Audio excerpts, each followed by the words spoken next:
My name is Dimitris Kouras. I come from the region of Western Macedonia Greece. I'm not an expert also about biomass and bioenergy. I would like to present here about action that we currently run in the region, quite important for us and for the exploitation of biomass resources. We're starting with the status of threats of renewable resources and bioenergy, in particular for the region.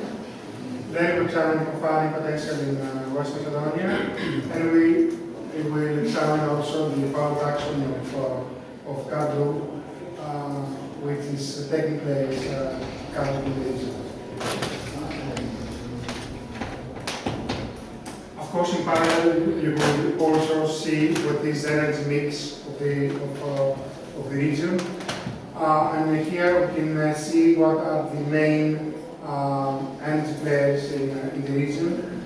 First of all, we have the Power Plant Corporation, who runs 5 different energy plants with use of lignite firing. It's not, most of them are old plants established in 1950. Of course, the largest part of the Dimitris in Greece, and according to statistics, the second largest in level. Now, it's state level, but since with the changes right now, it's probably will be privatized.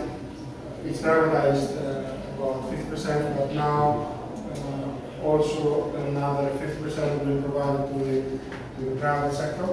So also the management will be in the private sector. And the store capacity is 76,000 megawatts.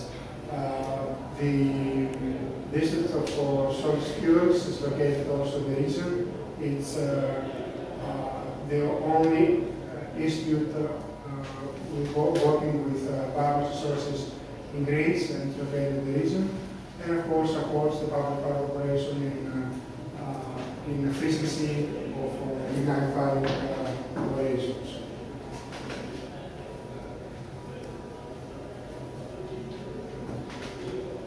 Just give some details about one of the power plants where the power production is taking place. It is a candidate power plant quite near Kozani. Probably the partners of our area will have the opportunity to visit this power plant when it comes in Greece. It's also quite old unit. With relatively low efficiency due to the old technology that they use. So corresponds, produce around 30% of electricity in the whole country, corresponds to 22% of the total verified soil emissions of the entire sector, which is quite a big issue for the region. That's why we're trying right now to see how we can proceed with co-firing in order to reduce the CO2 emissions and, of course, to lower down the environmental burden. And we have also some previous experiences of co-firing with oil kernel and, of course, small quantities of carbon. The status of threats. Very generally, as just mentioned, the Greek energy sector is dominated by lignite. More than 50% right now is produced by this raw material. And the basic mining areas are located in the region of Western Macedonia. But despite of these quite big production levels in lignite, we have also big dependencies of fuel inputs from the surroundings countries. So,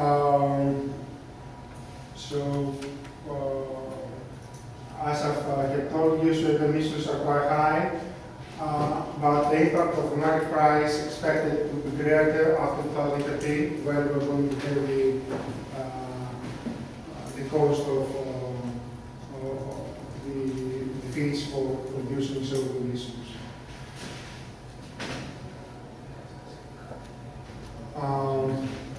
This is the latest law for the promotion of renewable resources in Greece.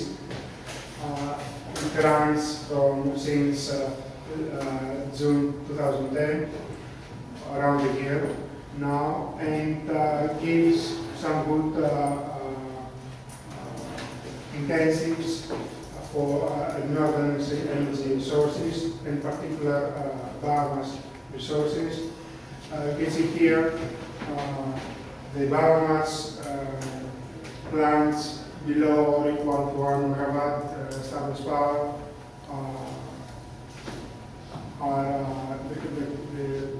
the electricity is sold to the level of 200 euros per megawatt. Okay, there are other elements, of course, but they provide good incentives. That's something that was not the case in previous years. That's why we didn't have any particular interest for this kind of applications.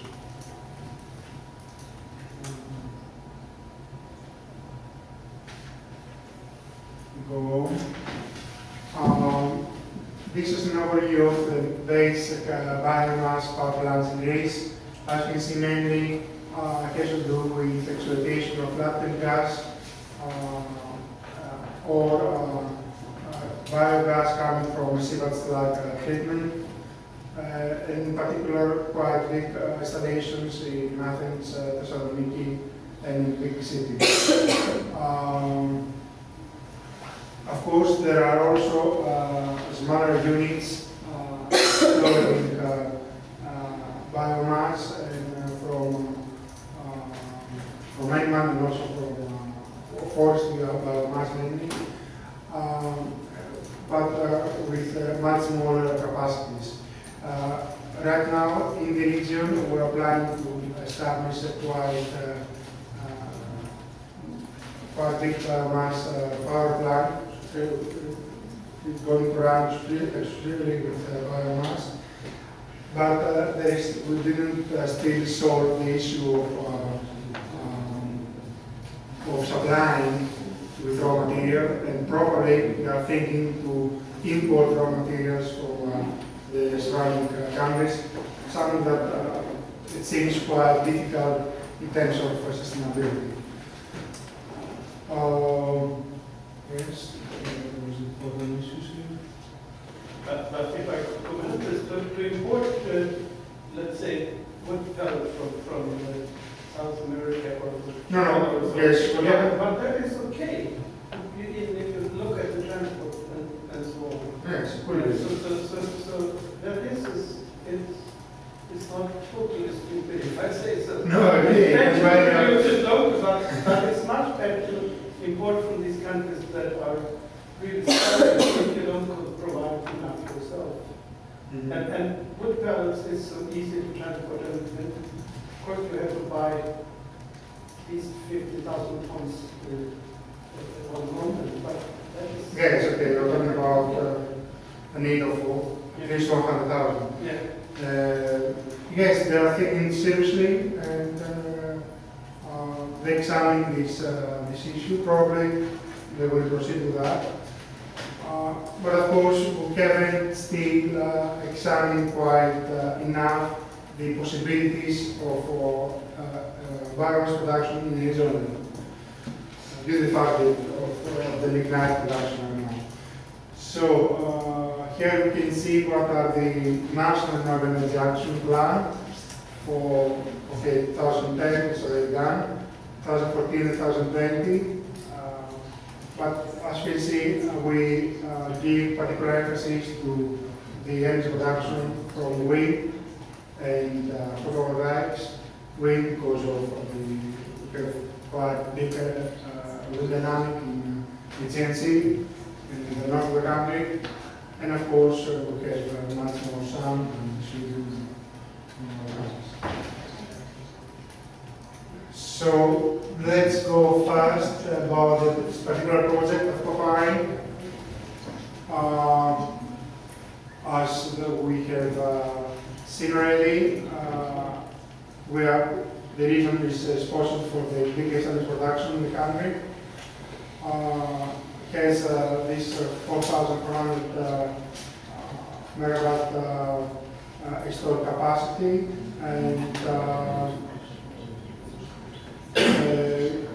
but of course these power plants, as I explained before,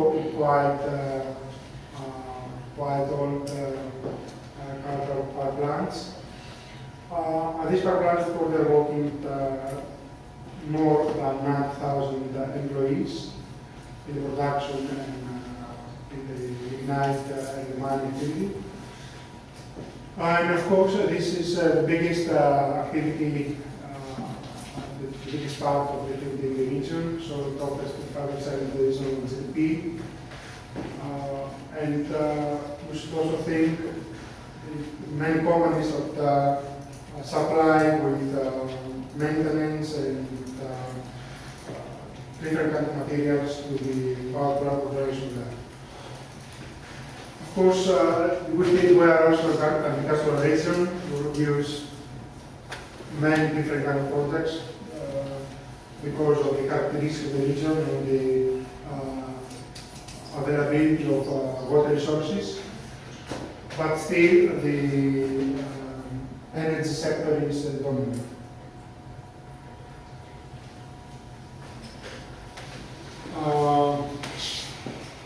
So, because of the emission trading scheme of 2013, the prices of lignite and the cost of energy production will be much higher.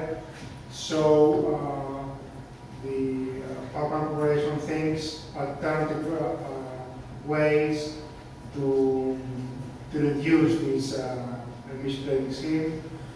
And here you can see some different parameters for such a power plant, and how would the biomass resources could lower down the energy mix of the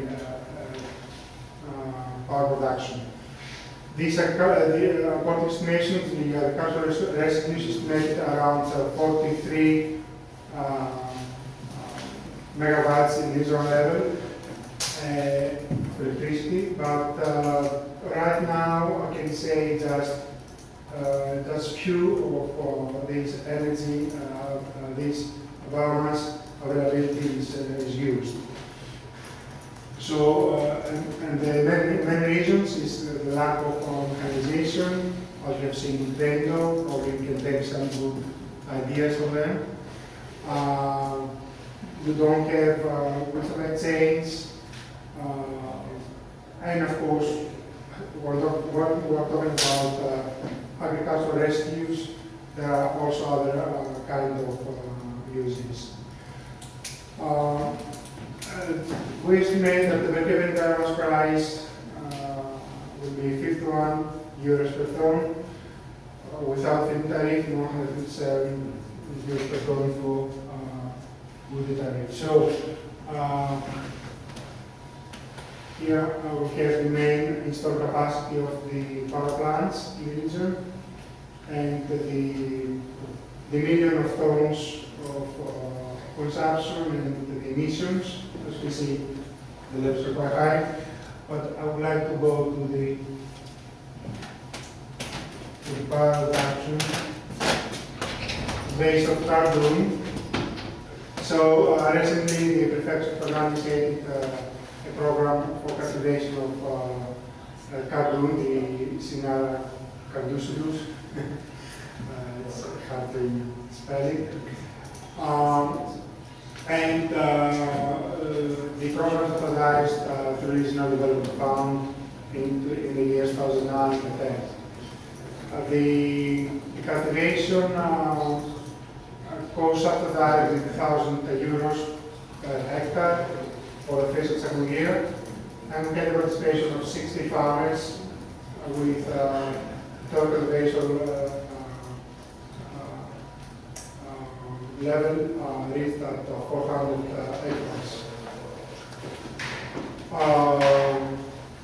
So we gave this prize as we have explained before.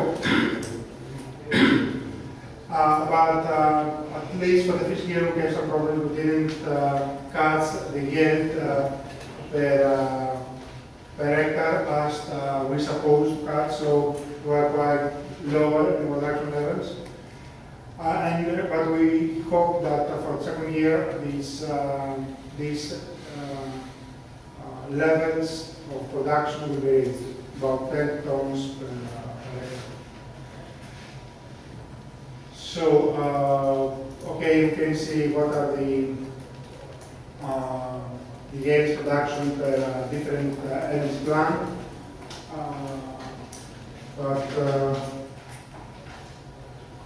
Okay, the question arises if the cultivation of crops is it make profit for the farmer and gives quite good incentives to cultivate. You can see the different pictures of plantation growing and the final stage when we harvesting it. We suppose that it's quite good for our soils and the climate conditions in the area. And we suppose we are waiting to see for the second year what will going to be the production, the yield.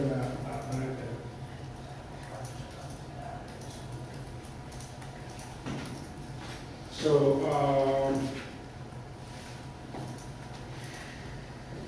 we have made critical station of profiling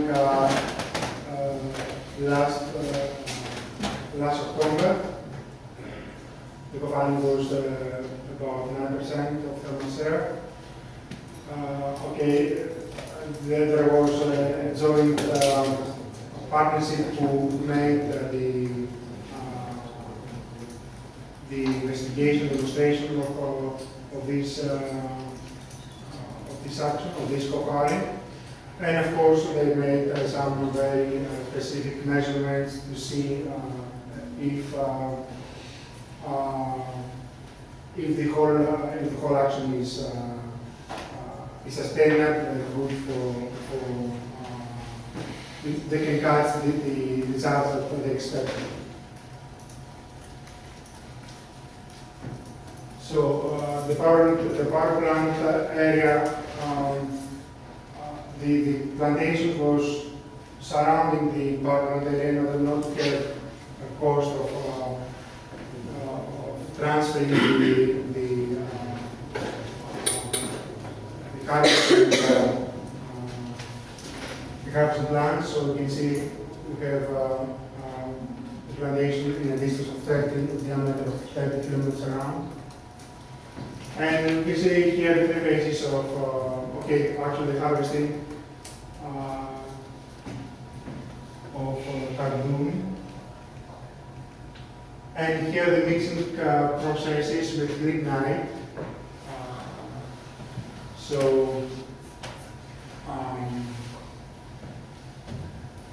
About 50 tons per day delivered at the plant gate.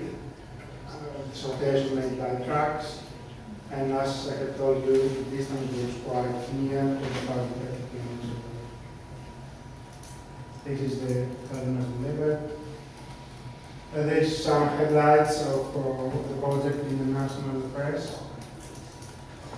And okay, some few words about the major conclusions. According to the phase results, we decided to run the power production also for this year.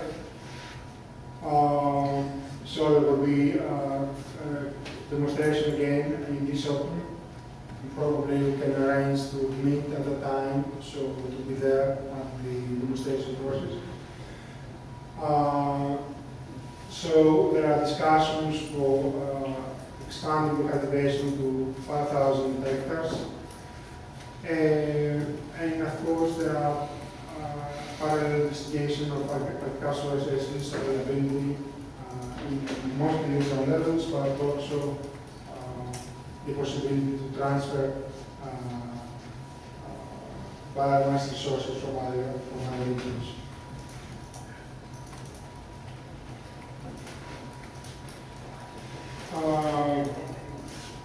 At the beginning we mentioned that the bioenergy sector was not provided the important incentives. That's why it was not, didn't get particular development so far. But right now with the new law and of course the targets for 2030 about the part of renewable resources in the energy mix and the efficiency of energy, it's required to think again how we can use the biomass resources in regional level. So we suppose that in 2015 the co-firing and ignited power plants will be quite competitive if the energy production cost will be increased.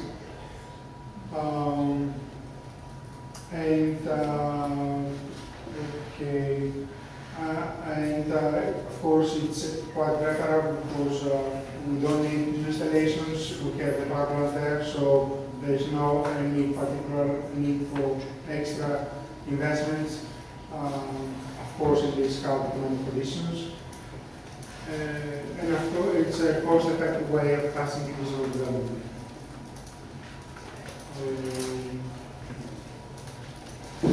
Okay, and of course, as you can see here, the timings are this, it's a very good one for the ecology, especially in the forest biomass, and you can examine that what are the possibilities for us to take advantage of the experience.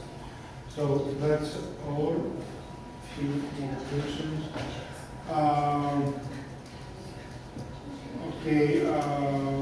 These are some basic conclusions that we have done in relation with other means of biomass that will be used.